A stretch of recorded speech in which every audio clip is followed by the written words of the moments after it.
I work in higher education, and while I'm exposed to certain things that we study academically in class, while I'm exposed to certain higher ed things by sort of living through it every day at work, I'm in my professional setting, and it's a very different way of thinking, analyzing, communicating. It's different in how we digest information, reflect, and then communicate back in the academic setting. I think perhaps the biggest reason for feeling as though I'm an imposter or that I'm a fraud is because I've actually done the doc program in an untraditional way and an unconventional way. Although I think it's becoming more common, and that is I worked full-time. In fact, I work full-time here at LSU.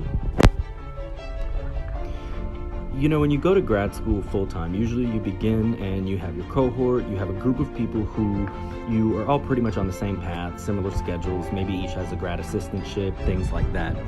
And you kind of lean on each other and bounce ideas off each other. I don't really have that.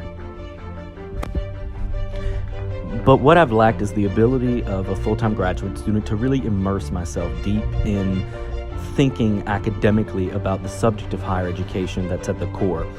Because again, working in higher ed as a professional is very different than studying academically. It's very different.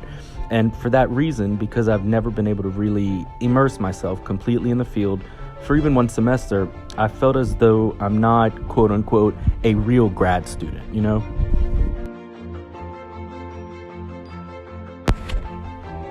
My original program was a PhD in Ed Leadership and Research in Higher Education Administration.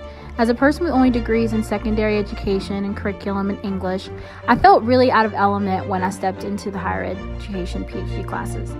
I felt like I didn't have any experiences in higher ed administration, and I think that it really affected my mindset kind of when I came in. And everyone was introducing themselves and they had all this experience, and I just felt out of place. I started to really get nervous, probably within the first week about oh my gosh, I can't believe I got into this program. I can't believe that I'm here. I can't believe that I'm amongst all these people who are doing all these things, and I'm just sitting here as the teacher, and I don't think I'm ready. And I felt that way for probably the first couple of months that I was in the program. Because I was unfamiliar with the topics, I didn't really know what was going on as far as some of the content, because I wasn't used to those theories and those people and the terminology of higher ed, and I didn't know any of the terminology. I went to one class and they were talking about stakeholders, and everyone knew what a stakeholder was, and I was like, I don't know what a stakeholder is.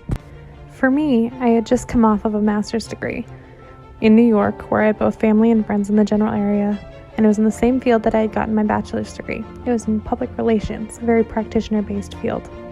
But I had just made the decision to not only pursue my PhD in higher education, which was a very big leap discipline-wise, but I also decided to pursue the degree 1,500 miles from home in Louisiana.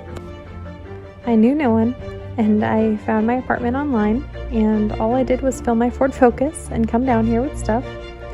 I remember having this sort of feigned confidence entering into the program, but inside I felt young and naive and unexperienced in both the education discipline and the rigor of scholarly research that I was about to do. Because of this, I was pretty quiet and reserved in the first few classes that I had. I kept my head down and did the work that I needed to do, and did it well. But the lack of confidence kept nagging at me.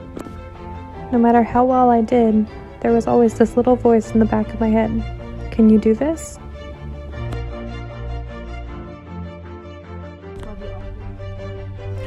I think it's just been a matter of I think sometimes I think to myself, okay, I really faked it, in my interview. Or I made someone believe that I was capable, I made them believe I put on a show. But when the rubber meets the road and it's time to actually produce results, that's when I feel like, gosh, do I really know what I'm doing?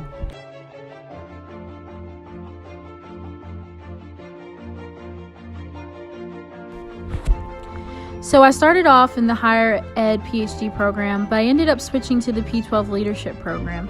And I think that was because I was more comfortable in myself and the subject and in the community of people I was around. So I think that imposter syndrome, even though by the end of my first year I felt like I belonged, I still wasn't 100% comfortable, and not as comfortable as I was in another subject. So I think that did play a role.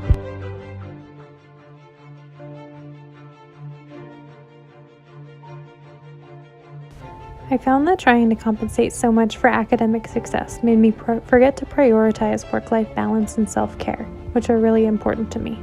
And not being able to reach the standards that I had previously held myself to made me feel inadequate. It wasn't until I was 2 semesters into the program that I realized first that I could do this, and that also perfection is just simply not attainable.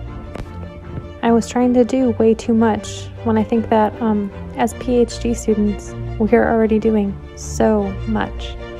And I think a really important part of that growth is to stop trying to compare our experiences to others.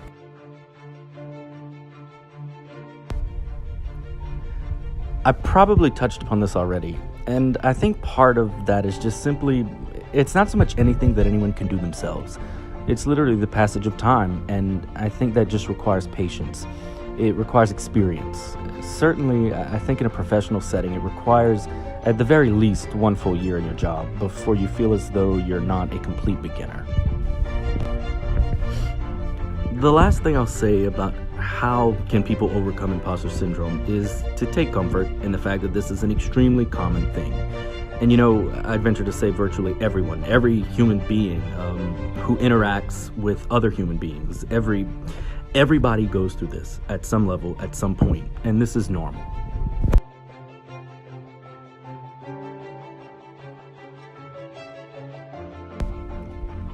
I do think that it's important for people to have support, whether it's from your advisor, your group of friends, your significant other, your family. I think that plays a huge role too, because I feel like sometimes you just need a cheerleader to tell you, hey, you're awesome, don't get discouraged, it's okay. Because a PhD is such a prestigious thing, it does make people a little bit weary about themselves because they feel like they're undeserving. But letting people know that you deserve this is for you, you're awesome, you're smart, you got this far, and you gotta keep going, is really the biggest thing.